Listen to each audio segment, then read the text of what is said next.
بالله السميع العليم من الشيطان الرجيم. بسم الله الرحمن الرحيم. وأنكحوا الأيام منكم والصالحين من عبادكم وإمائكم إن يكونوا فقراء يغنيهم الله من فضله والله واسع عليم. وجود زم سے ہے تصویر کائنات میں رنگ، وجود زم سے ہے تصویر کائنات میں رنگ، اسی کے ساتھ سے ہے زندگی کا سوز گلو. ہر قسم کی حمد و ثنا، بڑائی و کبریائی اللہ وحدہ لا شریک کے لیے لائق و زیبا ہے. بعدہ بیش بہا درود و سلام نازل ہو تمام انبیاء کرام پر، خصوصاً ہمارے آخری نبی جناب محمد رسول اللہ صلی اللہ علیہ وسلم. محترم بزرگوں اور دوستوں، نوجوان ساتھیوں، پیارے بچوں، گزشتہ چند ہفتوں میں کچھ نوجوانوں سے ان کے فیوچر اور مستقبل کے پلاننگ کے تعلق سے میری گفتگو ہوئی. باتوں ہی باتوں میں انہوں نے کہا کہ شیخ، ہمیں بالغ ہوئے، بلوغت کو پہنچے ہوئے تقریباً 7-8 سال کا عرصہ ہو رہا ہے، شادی کرنا چاہتے ہیں، مگر ہمارے والدین یہ سمجھتے ہیں کہ ہم ابھی بچے ہیں، ہم ان کی نظر میں بچے نظر آ رہے ہیں. ان میں سے 2-3 نوجوانوں نے تو یہاں تک کہا کہ شیخ آپ ذرا ہمارے والدین سے بات کیجئے، ہو سکتا ہے آپ کے کہنے کی وجہ سے وہ ہماری شادی کی تیاری کریں اور ہماری شادی کریں. لہذا میں نے ان کے والدین سے تو نہیں کہا، میں نے جب اس پر غور کیا تو اس نتیجے پر پہنچا کہ ان کے والدین سے نہ کہہ کر کے یہاں سے بات کہی جائے تاکہ تمام ذمہ داروں تک بات کو پہنچایا جا سکے اور تمام ذمہ دار اس تعلق سے سنجیدگی سے غور کریں اور اپنے نوجوان بیٹے اور بیٹیوں کی شادی کے تعلق سے فکر مند ہوں اور ان کی شادی کا انتظام کریں. اس لیے کہ نکاح یہ عین تقاضے فطرت اور انسان کی بنیادی ضرورت ہے. جس طرح کھانا، پینا، پہننا، اوڑھنا یہ انسان کی ضروریات میں شامل ہے، ایسے ہی ایک خاص عمر کو، بلوغت کو پہنچ جانے کے بعد نکاح کرنا یہ بشری زندگی کا لازمہ ہے. مرد عورت، لڑکا لڑکی جب تک کہ وہ نکاح کے بندھن میں نہ بندھ جائیں تب تک زندگی ادھوری رہتی ہے. یہ بڑا ہی پاکیزہ اور مقدس رشتہ ہے. اللہ تعالیٰ نے حضرت آدم علیہ السلام کو پیدا فرمایا اور انہی سے ان کا جوڑا حضرت حوا کو بنایا. اس طرح شوہر اور بیوی کا، پتی اور پتنی کا یہ انسانی رشتہ پہلا انسانی رشتہ وجود میں آیا. باقی تمام رشتے، ماں ہو، باپ ہو، بھائی ہو، بہن ہو، بیٹی ہو، بیٹا ہو، یہ تمام رشتے داریاں بعد میں وجود میں آئی. سب سے پہلے شوہر اور بیوی کا رشتہ وجود میں آیا ہے. اسلام نے نکاح کو آسان سے آسان بنانے اور انتہائی سادگی سے انجام دینے کا حکم دیا ہے. اسلام کی نظر میں نکاح یہ محض جسمانی ضرورت کی تسکین اور نفسانی خواہشات کی تکمیل کا نام نہیں ہے، بلکہ نکاح کے ذریعے اس سے دنیا و آخرت کے بہت سارے احکام وابستہ ہیں. اسلام میں نکاح یہ خاندان اور نسل کی بقا کا ضامن ہے. اسلام نے نکاح ہی کے ذریعہ یہ پیغام دیا ہے کہ اگر آپ اپنی نسل کی حفاظت کرنا چاہ رہے ہیں تو نکاح کیجیے، شادی کیجیے، اور شادی ہی کے ذریعہ آپ کی نسل باقی رہ سکتی ہے اور آپ کا خاندان پروان چڑھ سکتا ہے. بغیر نکاح کے نیا خاندان وجود میں نہیں آ سکتا. لہذا نکاح کے ذریعہ آپ اپنے بچوں کی خاندان کو پروان چڑھائیں، ان کی شادیاں کریں اور ان کی شادیوں میں تاخیر نہ کریں، اس لیے کہ نکاح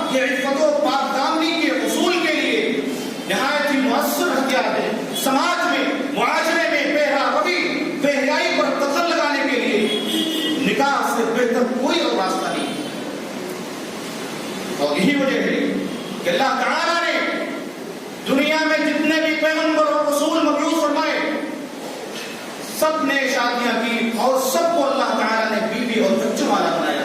اللہ تعالیٰ نے فرمایا وَلَقَدْ أَرْسَلْنَا رُسُلًا مِّن قَبْلِكَ وَجَعَلْنَا لَهُمْ أَزْوَاجًا وَذُرِّيَّةً. کہ اے رسول محمد صلی اللہ علیہ وسلم ہم نے آپ سے پہلے جتنے بھی انبیاء اور رسول بھیجے سب کو ہم نے بیوی بچوں والا ہی بنایا تھا. اس آیت کریمہ کی تفسیر کرتے ہوئے امام قرطبی رحمہ اللہ فرماتے ہیں اس آیت کریمہ میں دو باتیں بیان کی گئی, دو مسئلہ بیان کیا گیا ہے. پہلی بات تو یہ کہ یہود یہ نبی صلی اللہ علیہ وسلم کی عیبگیری کرتے تھے. وہ کہتے تھے کہ یہ کیسا نبی ہے جو صرف شادیاں کرتا ہے, اسے صرف شادیوں کی دھن سوار رہتی ہے. اگر یہ سچ مچ نبی ہوتا تو نبوت کے فرائض کے انجام دہی میں مشغول رہتا, مگر اسے دیکھو ہمیشہ اسے شادیوں کا خیال رہتا ہے, اسے نکاح کا خیال رہتا ہے. تو اللہ تعالیٰ نے آیت کریمہ نازل کر کے یہودیوں کا جواب دیا اور فرمایا کہ اے رسول محمد صلی اللہ علیہ وسلم آپ کو مایوس ہونے کی ضرورت نہیں ہے. وَلَقَدْ أَرْسَلْنَا رُسُلًا مِّن قَبْلِكَ وَجَعَلْنَا لَهُمْ أَزْوَاجًا وَذُرِّيَّةً. ہم نے آپ سے پہلے جتنے بھی انبیاء رسول بھیجے سب نے شادیاں کی, سب کو ہم نے بیوی بچوں والا ہی بنایا. لہٰذا اگر یہ میرا نبی شادیاں کر رہا ہے تو اس میں برا کیا ہے؟ اسی طرح رسول اللہ صلی اللہ علیہ وسلم نے شادی کی ترغیب دی اور شادی کو اپنی سنت قرار دیا ہے.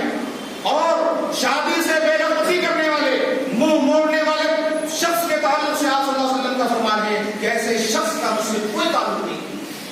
جو شخص شادی نہ کرے, شادی سے اعراض کرے, اس کے بارے میں رسول اللہ صلی اللہ علیہ وسلم کا فرمان ہے کہ ایسے شخص کا مجھ سے کوئی تعلق نہیں. صحیح بخاری کی روایت میں حضرت انس بن مالک رضی اللہ تعالیٰ عنہ بیان کرتے ہیں کہ جاء ثلاثة رهط إلى بيوت أزواج النبي صلی اللہ علیہ وسلم يسألون عن عبادة النبي صلی اللہ علیہ وسلم فلما أخبروا كأنهم تقالوها قالوا وأين نحن من النبي صلی اللہ علیہ وسلم قد غفر له ما تقدم من ذنبه وما تأخر. کچھ لوگ نبی صلی اللہ علیہ وسلم کی ازواج مطہرات کے پاس آئے اور آپ صلی اللہ علیہ وسلم کی عبادت کے تعلق سے استفسار کیا, سوال کیا. آپ کی ازواج مطہرات نے ان کو آگاہ کیا کہ نبی صلی اللہ علیہ وسلم یہ باتیں گھر میں کیا کرتے ہیں. کأنهم تقالوها. تو انہوں نے, ان لوگوں نے نبی صلی اللہ علیہ وسلم کی ان عبادتوں کو اپنے نظریے سے کم تصور کیا, معمولی تصور کیا. کہنے لگے وَأَيْنَ نَحْنُ مِنَ النَّبِيِّ صلی اللہ علیہ وسلم. ارے نبی کہاں اور ہم کہاں؟ نبی تو بخشے بخشائے ہیں, آپ کے تو آگے اگلے اور پچھلے تمام گناہ بخشے جا چکے ہیں. نبی کہاں اور ہم کہاں؟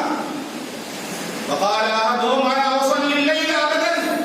ان میں سے ایک نے کہا کہ میں ہمیشہ رات میں قیام کرتا رہوں گا اور کبھی رات کو سوتا نہیں. دوسرے نے کہا أنا أصوم الدهر. میں زندگی بھر روزے رکھوں گا ولا افطر, اور کبھی افطار نہیں کروں گا. تیسرے نے کہا جو میں اس موضوع سے متعلق ہے انا اعتزل النساء فلم اتزوج. میں اعتزال یعنی عورتوں سے الگ تھلگ رہوں گا, کبھی شادی نہیں کروں گا. رسول اللہ صلی اللہ علیہ وسلم کو جو ان کی یہ باتیں معلوم ہوئی فجاء رسول اللہ صلی اللہ علیہ وسلم الیہم فقال انتم الذین قلتم کذا وکذا انا واللہ انی لاخشاکم للہ واتقاکم لہ. رسول اللہ صلی اللہ علیہ وسلم کے پاس آئے اور کہا کہ تم لوگوں نے ایسی ایسی باتیں کہی ہیں, اللہ کی قسم انا واللہ انی لاخشاکم للہ واتقاکم لہ, میں تم میں سب سے زیادہ اللہ سے ڈرنے والا اور تم میں سب سے زیادہ متقی ہوں. ولکنی اصوم وافطر. لیکن میں روزے بھی رکھتا ہوں اور نہیں بھی رکھتا ہوں. اصلی وارقد. میں رات میں قیام بھی کرتا ہوں اور سوتا بھی ہوں. واتزوج النساء. اور میں عورتوں سے شادی بھی کرتا ہوں. فمن رغب عن سنتی فلیس منی. جو شخص میری سنت سے اعراض کرے گا اس کا مجھ سے کوئی تعلق نہیں, وہ مجھ سے نہیں ہے, اس کا مجھ سے کوئی تعلق نہیں. یہ حدیث بتا رہی ہے کہ شادی سے اعراض کرنے والے, شادی سے منہ موڑنے والے شخص کا رسول اللہ صلی اللہ علیہ وسلم سے کوئی تعلق نہیں. اسی طرح رسول اللہ صلی اللہ علیہ وسلم نے شادی کو, نکاح کو نصف دین قرار دیا ہے. آپ صلی اللہ علیہ وسلم نے صحیح الجامع کی روایت حضرت انس بن مالک رضی اللہ تعالیٰ عنہ ارشاد فرماتے ہیں کہ رسول اللہ صلی اللہ علیہ وسلم نے ارشاد فرمایا اذا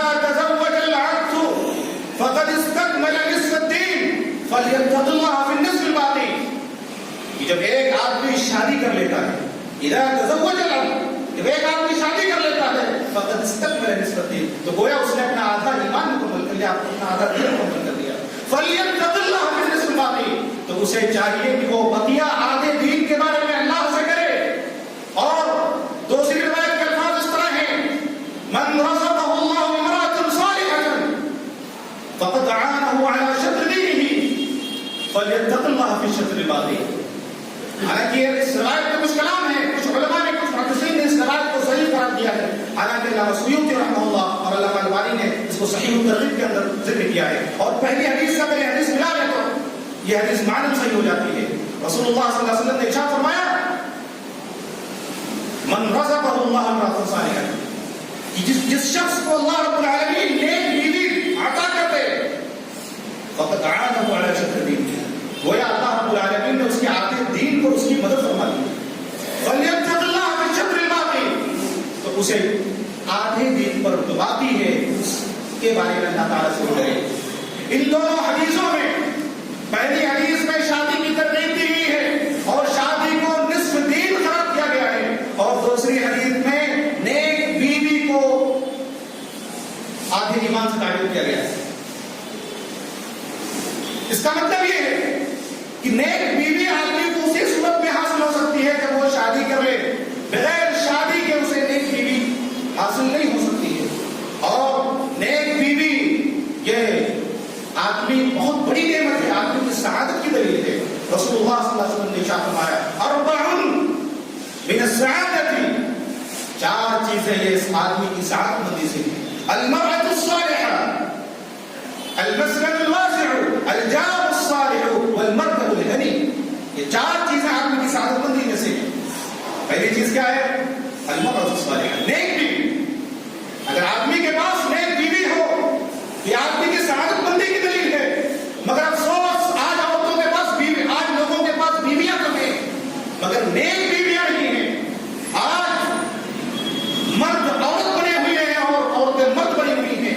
آج گھروں کے اندر جو اضطراب اور بے چینی ہے، جو پریشانیاں ہیں گھروں کے اندر، ہر چھوٹی بڑی بات پر لڑائی جھگڑے میں ہوتی رہتی ہیں، اس کی اصل وجہ یہی ہے کہ آج اللہ تعالیٰ نے مردوں کو قوام بنایا ہے، حاکم بنایا ہے. آج ہماری گھروں کی عورتیں مردوں کے اوپر قوام اور حاکم بن ہوئی ہیں.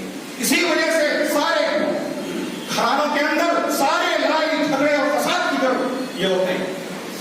آج آدمی کے پاس بیوی ہے مگر نیک نہیں ہے. اللہ تعالیٰ نے نیک بیوی کو سعادت مندی سے تعلق کیا ہے. اگر کسی شخص کے بعد کسی شخص کے پاس نیک بیوی ہے اس کا مطلب یہ ہے کہ وہ آدمی سعادت مند ہے. دوسری چیز اللہ کے رسول صلی اللہ علیہ وسلم نے ارشاد فرمایا: المسکن الواسع، کشادہ گھر. آج آدمی کے پاس گھر تو ہے مگر کشادہ کیوں؟ والجار الصالح، تیسری چیز نیک پڑوسی. پڑوسی تو سبھی کے پاس ہیں مگر کس کے پاس نیک پڑوسی؟ ہر پڑوسی اپنے پڑوسی کو تکلیف پہنچانے میں کوئی کمی اور کوئی کسر نہیں چھوڑتا. وہ سوچتا ہے کہ کس طرح سے میں اپنے پڑوسی کو تکلیف پہنچاؤں، اپنی دیوار کو پڑوسی کی دیوار سے اونچی کروں اور اپنا روب میں اس کے اوپر جماؤں. وہ کسی بھی حالت میں کسی بھی صورت میں مجھ سے آگے بڑھتا ہے. آج یہ لوگوں کی سوچ ہو یہ فکر ہو چکی ہے. اور چوتھی چیز والمرکب الغنی، آرام دہ سواری. یہ چاروں چیزیں آج لوگوں کے پاس ہیں مگر سعادت مندی آج لوگوں کے پاس نہیں ہے، خوشحالی نہیں ہے. اس کی وجہ یہ ہے کہ انہیں نیک بیوی ان کو حاصل نہیں ہے، کشادہ گھر انہیں حاصل نہیں ہے، اور اسی طریقے سے نیک پڑوسی اور آرام دہ سواری انہیں حاصل نہیں ہے. ان دونوں حدیثوں میں رسول اللہ صلی اللہ علیہ وسلم نے شادی کی ترغیب دی ہے اور نیک بیوی کو سعادت مندی سے تعلق کیا ہے. اس کے علاوہ شادی کے بے شمار فوائد ہیں. سب سے پہلا فائدہ جو اللہ تعالیٰ نے قرآن مجید کے اندر ذکر کیا کہ نکاح میں سکون ہے. اللہ تعالیٰ نے فرمایا: هو الذي خلقكم من نفس واحدة وجعل منها زوجها ليسكن إليها، کہ وہ اللہ ہی ہے جس نے تمہیں ایک جان سے پیدا فرمایا، ليسكن إليها، اور اسی کی جن سے تمہارے جوڑے بنائے تاکہ تم اس سے سکون حاصل کرو، تاکہ وہ اس سے سکون حاصل کرے. نکاح کے ذریعے سے آدمی ذہنی اور جسمانی سکون حاصل کرتا ہے. لہذا اگر آدمی ذہنی اور جسمانی سکون حاصل کر لے تو اس کی آدھی زندگی چین و سکون سے بسر ہو سکتی ہے. اور یہ چیز صرف نکاح کے ذریعے ممکن ہے, کسی اور طریقے سے ممکن نہیں ہے. اسی طرح سے رسول اللہ صلی اللہ علیہ وسلم نے ارشاد فرمایا کہ حبب الی من دنیاکم الطیب والنساء وجعلت قرۃ عینی فی الصلاۃ, کہ مجھے تمہاری دنیا کی 3 چیزیں بے حد عزیز ہیں, بہت پسند ہیں. پہلی چیز الطیب, خوشبو, اور دوسری چیز النساء, عورتیں, وجعلت قرۃ عینی فی الصلاۃ, اور میری آنکھوں کی ٹھنڈک نماز میں رکھی گئی. اس کے علاوہ اگر آپ غور کریں تو فطری طور پر بھی اللہ تعالیٰ نے ایک لڑکے اور ایک لڑکی کے اندر ایک ایسی کشش رکھی ہے, مرد و عورت کے اندر جذب و انجذاب کا ایسا مادہ رکھا ہے کہ وہ چاہتے نہ چاہتے ہوئے بھی ایک دوسرے کی طرف کھینچے چلے آتے ہیں, ایک دوسرے کو چاہنے اور حاصل کرنے کی ہر کوشش کرتے ہیں. اور ظاہر ہے کہ فطرت کی یہ تقاضا صرف شادی ہی کے ذریعے ممکن ہے, اس کے علاوہ کسی اور راستے سے اس کا حصول ممکن نہیں ہے. شادی کا دوسرا فائدہ, اس سے نسل انسانی کی بقا ہوتی ہے. آدمی شادی ہی کے ذریعے اپنے نسل کو باقی رکھ سکتا ہے. اور یہی وجہ ہے کہ رسول اللہ صلی اللہ علیہ وسلم نے ایسی عورتوں سے شادی کرنے کی ترغیب دی جو زیادہ بچے جننے والی ہو, جیسا کہ سنن ابی داؤد اور سنن نسائی وغیرہ کی روایت میں ہے. حضرت معقل بن یسار رضی اللہ تعالیٰ عنہ بیان فرماتے ہیں کہ ایک شخص اللہ کے رسول صلی اللہ علیہ وسلم کی خدمت میں حاضر ہوا اور کہنے لگا کہ اللہ کے رسول صلی اللہ علیہ وسلم, مجھے ایک عورت ایسی عورت ملی ہے جو حسب و نسب والی اور بڑی ہی خوبصورت ہے. مجھے ایک ایسی عورت ملی ہے جو حسب و نسب والی اور بڑی خوبصورت ہے, لیکن وہ بچے کرنے کی قابل نہیں ہے, تو کیا میں اس سے شادی کر لوں؟ رسول اللہ صلی اللہ علیہ وسلم نے ارشاد فرمایا کہ نہیں. وہ شخص چلا گیا, دوسری مرتبہ آیا اور کہنے لگا اللہ کے رسول میں اس عورت سے شادی کر لوں؟ آپ صلی اللہ علیہ وسلم نے فرمایا نہیں. وہ پھر چلا گیا اور تیسری مرتبہ آیا اور کہا اللہ کے رسول حسب و نسب والی ہے, بڑی ہی خوبصورت اور حسین و جمیل ہے, بس بچے جننے کے قابل نہیں ہے, شادی کر لوں میں اس سے؟ تو آپ صلی اللہ علیہ وسلم نے فرمایا, ایک اصول دیا, فرمایا سنو, تم ایک ایسی عورت سے شادی کرو جو اپنے خاوند سے محبت کرنے والی ہو, جو اپنے پتی سے محبت کرنے والی ہو, اور اولودا, اور زیادہ بچے دینے والی ہو. فإني مكاثر بكم الأمم, کیونکہ میں تمہارے ذریعہ سے دوسری امتوں پر اپنی امت کی کثرت ثابت کرنے والا ہوں. کل قیامت کے دن میں دوسری امتوں پر اپنی امت کی کثرت سے فخر محسوس کروں گا. یہ رسول اللہ صلی اللہ علیہ وسلم نے اس شخص کو یہ کہا کہ تم ایسی عورت سے شادی کرو جو زیادہ بچے دینے والی ہے. اور اگر نکاح کرتے وقت لڑکی کے انتخاب میں اگر یہ مقصد آدمی پیش نظر رکھے کہ اس کا بہت بڑا دنیاوی اور اخروی بہت بڑا فائدہ ہے اور یہ بہت ہی عظیم الشان مقصد ہے. آپ اگر غور کریں گے, ایک جوڑے نے شادی کی, اس کے ہاں اولادیں ہوئی, ماں باپ مر گئے, اپنے پیچھے نیک اولادیں چھوڑ کر کے جاتے ہیں. ان کے مرنے کے بعد وہ نیک اولادیں ان کے لیے قیامت تک کے لیے اجر و ثواب کا باعث ہوگی. اور اگر وہ اولادیں والدین کی زندگی میں فوت ہو گئی تب بھی ان کے لیے باعث خیر و برکت اور باعث اجر و ثواب اور باعث دخول جنت ہے. رسول اللہ صلی اللہ علیہ وسلم نے ایسے شخص کے متعلق فرمایا, ما من الناس من مسلم يتوفى له 3 لم يبلغ الحنث ادخله الله الجنة بفضل رحمته إياه. اللہ کے رسول صلی اللہ علیہ وسلم نے ارشاد فرمایا, صحیح بخاری کی روایت ہے کہ جس شخص کے 3 بچے فوت ہو جائیں بلوغت سے پہلے ہی, لم يبلغ الحنث, بلوغت سے پہلے ہی 3 بچے اس کو فوت ہو جائیں, اور وہ آدمی اللہ کی تقدیر پر صبر و رضا کا مظاہرہ کرے, ادخلہ اللہ الجنۃ بفضل رحمتہ ایاہ, تو اللہ تعالی اپنی رحمت کے فضل سے انہیں جنت میں داخل کر دیتا ہے. ایک فائدہ تو یہ ہوا شادی کا کہ اگر شادی کے بعد بچے اور اولادیں ہوئی اور بلوغت سے پہلے فوت ہو گئی تو اللہ تعالیٰ ایسے والدین کو اگر وہ اللہ کی تقدیر پر صبر و رضا کا مظاہرہ کیے تو اللہ تعالیٰ ایسے والدین کو جنت عطا کرے. اور بخاری اور مسلم کی دوسری روایت میں ہے رسول اللہ صلی اللہ علیہ وسلم نے ارشاد فرمایا ایما امرأۃ مات لها ثلاث من الولد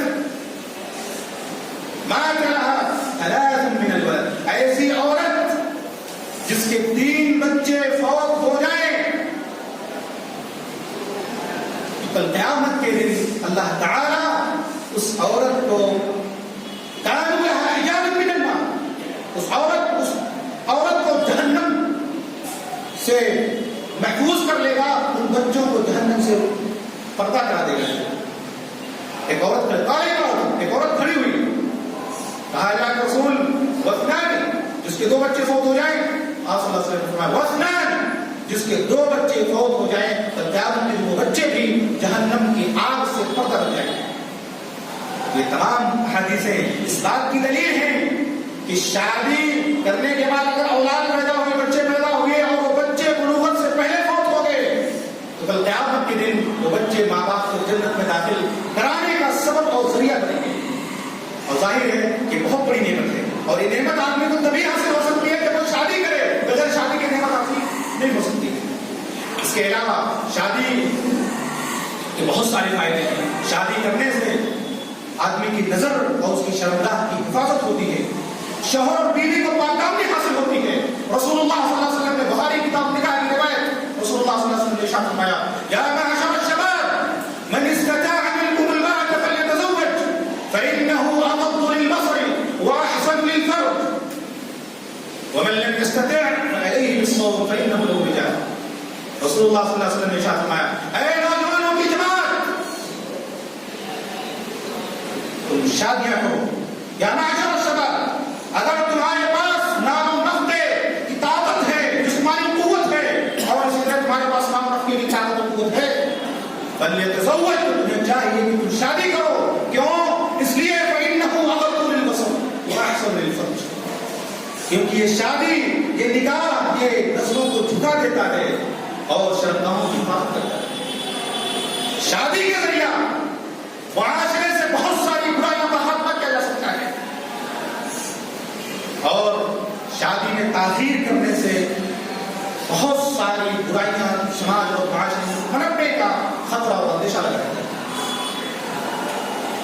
اس کے علاوہ شادی کا ایک فائدہ یہ بھی ہے کہ شادی یہ اللہ اور اس کے رسول صلی اللہ علیہ وسلم کی اطاعت و فرمانبرداری ہے، اور اللہ تعالیٰ اپنی اور اپنے رسول کی اطاعت و فرمانبرداری پر اپنے بندوں کو اجر و ثواب اور پاکیزہ زندگی عطا فرماتا ہے.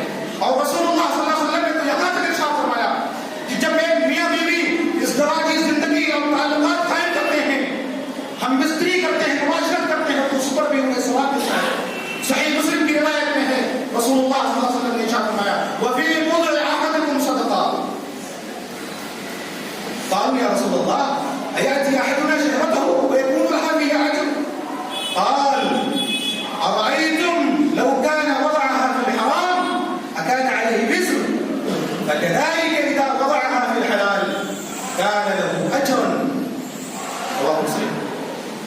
رسول اللہ صلی اللہ علیہ وسلم نے ارشاد فرمایا کہ جب ایک میاں بیوی ہم مستری کرتے ہیں، معاشرت کرتے ہیں، تو انہیں اس کام کے کرنے پر بھی اجر و ثواب ملتا ہے. لوگوں نے کہا اللہ کے رسول ایأتی احدنا شهوته، ایک آدمی اپنی خواہشات کو اور اپنی نفسانی خواہشات کو پورا کرتا ہے تو کیا اس کو بھی ثواب ملتا ہے؟ رسول اللہ صلی اللہ علیہ وسلم نے ایک اصول بتایا، فرمایا تمہارا کیا خیال ہے کہ اگر وہ اپنی اسی شہوت کو، اپنی اسی خواہش کو ناجائز طریقے سے اگر پوری کرتا، اکان علیہ وزر، کیا اس پر کوئی گناہ ہوتا؟ ضرور اس پر گناہ ملتا، اسے سزا ملتی. اسی طرح اگر وہ اپنی خواہشات کو جائز طریقے سے پوری کر رہا ہے تو اس پر اسے ثواب ملے گا. ان تمام حدیثوں پر غور کرنے سے بات معلوم ہوتی ہے کہ شادی کرنا یہ انتہائی ضروری چیز ہے، اور خاص طور سے جب بچے بالغ ہو جائیں تو ان کی شادی میں ذرا بھی تاخیر نہیں کرنی چاہیے. مگر افسوس اور صد افسوس آج مسلم معاشرے کا المیہ یہ ہے کہ نوجوان بچے اور بچیاں بلوغت کی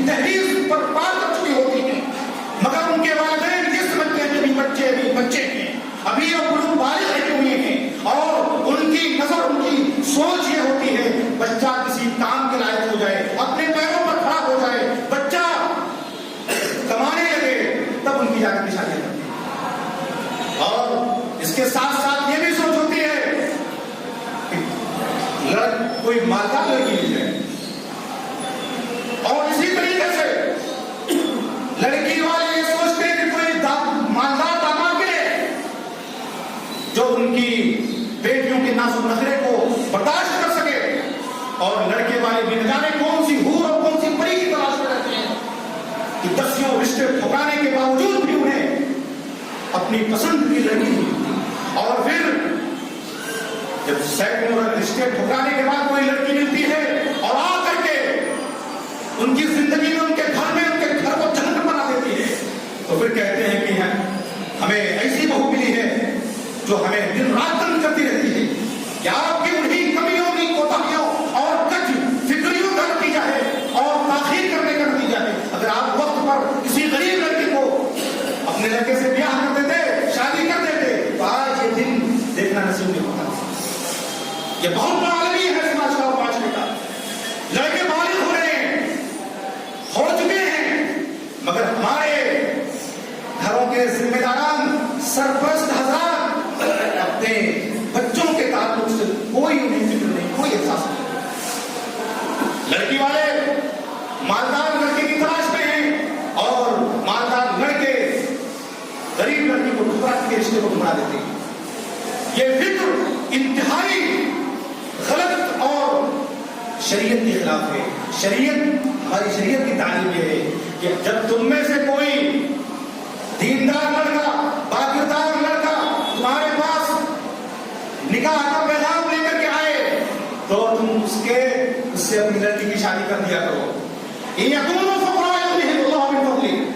اگر وہ تنگدست ہوں گے, مفلس ہوں گے, تلاش ہوں گے, فقیر ہوں گے, یغنیہم اللہ من فضلہ, تو اللہ تعالیٰ انہیں اپنی رحمت کے فضل سے انہیں غنی کر دے گا, انہیں مالدار کر دے گا.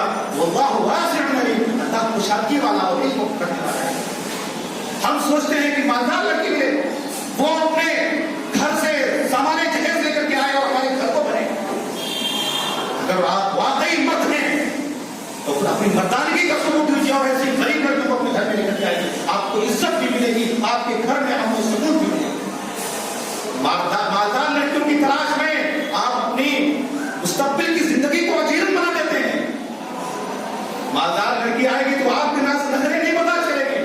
وہ تو یہ سمجھے گی کہ میں سامان جہیز لے کر کے آئی ہوں, میں نے لڑکے کی ہر ڈیمانڈ میں نے مکمل کیا ہے, میں اس کی باتیں کیوں قبول کروں.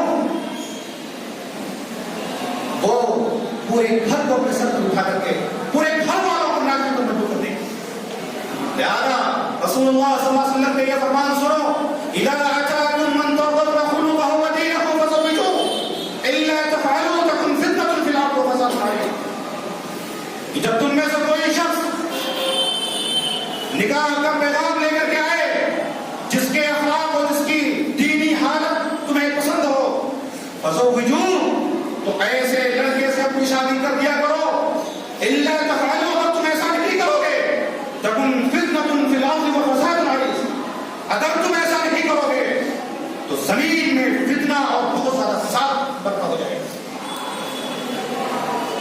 اس حدیث پر آپ غور کریں تو رسول اللہ صلی اللہ علیہ وسلم نے لڑکے کے انتخاب کے لیے کون سا معیار مقرر کیا ہے؟ اس کا اخلاق اور اس کی دینی حالت, یہی معیار مقرر کیا ہے. مال و دولت کا ذکر تک نہیں کہ اگر کوئی لڑکا اس کا اخلاق اچھا ہو, اس کی دینی حالت اچھی ہو, جسے تم پسند کرتے ہو, تو اس سے اپنی لڑکی کی شادی کرتے ہیں. اگر وہ فقیر ہوں گے تو اللہ اپنے فضل سے انہیں غنی کر دے گا, انہیں مالدار کر دے گا. مگر آج ہمارا نظریہ کیا ہے, آج ہماری سوچ کیا ہے, اور شاید یہی وجہ ہے کہ سماج اور معاشرے میں زناکاری اور بدکاری کے واقعات دن بدن رونما ہوتے نظر آتے ہیں. ریپ اور عصمت دری کے دل خراش اور دل فگار واقعات اخباروں کی زینت بنتے رہتے ہیں.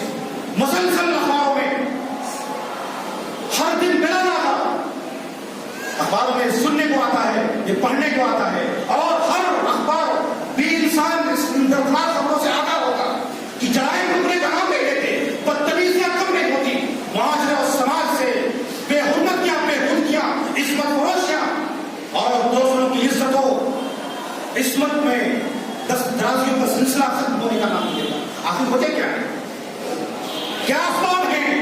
کبھی ہم نے غور کیا ہے ان تمام سب چیزوں کی جو وجوہات ہیں وہ ہماری اولاد کی کمی ہے. بچے بالغ ہو رہے ہیں وقت پر شادی کی کریں. اگر بچوں کے وقت پر شادی کر دیا کریں تو سماج سے تمام برائیوں کا خاتمہ ہو جائے. سماج اور معاشرے سے ان بے حیائی عریانی اور فرہنگیوں پر تبدیل لگائی جا سکتی ہے. اگر ہم ہماری سوچ جانے کس فکر میں ہم چلا رہے ہیں, نہ جانے کیا چاہتے ہیں. کوئی اگر تھوڑی سانولی لڑکی ہے, تھوڑی بدصورت ہے, تو اس سے کوئی لڑکا جلدی شادی کرنے کے لیے تیار ہے. بتائیے وہ لڑکیاں کہاں جائیں گی, کون سے شادی کرے گا؟ جب ان کی خواہشات پوری نہیں ہوں گی تو ظاہر ہے کہ وہ غلط راستوں پر نکل پڑے گی. اپنے جسم کی بھوک کو مٹانے کے لیے جب کوئی لڑکا ان سے شادی نہیں کرے گا تو اپنی جسم کی بھوک مٹانے کے لیے وہ غلط راستوں پر جائے گی. اور پھر معاشرہ بدنام ہوگا کہ نہیں ہوگا, معاشرے میں بے حیائی پنپے گی کہ نہیں پڑے گی. اس کا ذمہ دار کون ہوگا؟ ہم اور آپ نہیں. اللہ رب العالمین نے یہ قانون دیا ہے, الا لہ الخلق والامر. اللہ نے پیدا کیا ہے اور امر اسی کا چلے گا, قانون اسی کا چلے گا. اللہ ہی انسان کی فطرت کا خالق ہے. لہذا اگر آپ سماج سے برائیوں کا خاتمہ کرنا چاہتے ہیں, سماج سے بے حیائیوں اور عریانیت پر قدغن لگانا چاہتے ہیں, اگر سماج سے اضطراب اور بے چینی کو دور رکھنا چاہتے ہیں, سماج کو پرامنی اور فساد سے دور رکھنا چاہتے ہیں, تو آپ وقت پر اپنے بچوں کی شادی کیجیے. اگر نہیں کرو گے تکن فتنۃ فی الارض وفساد عریض, زمین میں فتنہ و فساد برپا ہو جائے گا. اور رسول اللہ صلی اللہ علیہ وسلم کی حدیث یاد رکھو, رسول اللہ صلی اللہ علیہ وسلم نے فرمایا ان من یمن المرأة تیسیر رحمها وتیسیر رحمها, کہ عورت کے بابرکت ہونے کی دلیل یہ ہے کہ اس کا رحم آسان ہو اور اس کا بھیجنا آسان ہو. آج ہم نے شادیوں کو اتنا مشکل بنا دیا ہے, نوجوانوں کی دسترس سے شادیوں کو اس قدر دور کر دیا گیا ہے کہ کوئی نوجوان شادی آسانی سے نہیں کر سکتا. دنیا بھر کی رسمیں, دنیا بھر کے رسومات جن کا شریعت سے کوئی تعلق نہیں ہے, ان ہندوؤں اور رسم و رواج کی زنجیروں میں جکڑے ہوئے ہیں. ایسی رسموں میں پڑ کر کے ہم اپنے بچوں کی خواہشات کو, ان کی ناجائز ان کی خواہشات کو ناجائز طریقے سے متاثر ہوتے ہیں, ان کے جذبات کا حمل کرتے ہیں. ہمارے نوجوان گھروں میں سوتے ہیں, ماں باپ سو جاتے ہیں, بچے چاہے بچے ہو چاہے بچیاں ہوں اپنے بیڈ روموں میں آتے ہیں, انہیں نیند نہیں آتی, وہ نہ جانے کیسے کیسے خواب اور سپنے سجاتے ہیں, خوابوں کے تاج محل, تصورات کی حسین دنیا میں وہ کھوئے ہوئے رہتے ہیں. مگر جیسے ہی صبح کا سورج طلوع ہوتا ہے ان کے سارے خوابوں کے تاج محل اور تصورات کی حسین دنیا, وہ راجکمار, ساری چیزیں, سارے خواب کے چکر ہو جاتے ہیں. بتائیے نوجوانوں کے جذبات کا خون کرنے والے کون لوگ ہیں, ان کے خواہشات کا گرہ گھونٹنے والے کون لوگ ہیں؟ ظاہر ہے کہ وہ ہم اور آپ لوگ گھر کے ذمہ دار سرپرست لوگ ہیں. لہٰذا اس مسئلے پر بہت ہی سنجیدگی سے غور کرنے کی ضرورت ہے. اور اگر آپ چاہتے ہیں کہ سماج اور معاشرے سے بدامنی دور ہو, بے حیائی دور ہو, عریانیت دور ہو, راضی دور ہو, ایک اچھا معاشرہ وجود میں آئے, تو لڑکے اور لڑکیوں کے وقت پر شادی کر دیا کرو. ورنہ رسول اللہ صلی اللہ علیہ وسلم کی حدیث آپ سامنے رکھیں, تکن فتنۃ فی الارض وفساد عریض, زمین میں فتنہ و فساد برپا ہو جائے گا. اب وقت نہیں ہے, ہماری اگلی ملاقات انشاءاللہ اسی موضوع پر ہوگی. اللہ رب العالمین سے میری دعا ہے کہ اللہ تعالی ہمیں نیک سمجھ اور اچھی عمل کی توفیق عطا فرمائے. اقول قولی هذا استغفر الله لي ولكم ولسائر المسلمين واستغفروه انه هو الغفور الرحيم.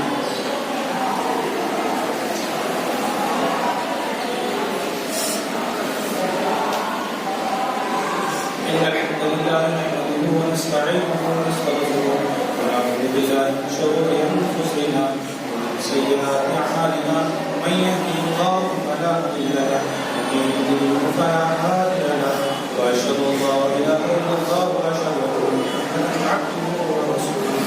اللهم صل على محمد وعلى آل محمد كما صليت على إبراهيم وعلى آل إبراهيم إنك حميد مجيد. اللهم بارك على محمد وعلى آل محمد كما باركت على إبراهيم وعلى آل إبراهيم إنك حميد مجيد. عباد الله رحمكم الله, الله يأمر بالعدل والإحسان وإيتاء ذي القربى وينهى عن الفحشاء شاء الله.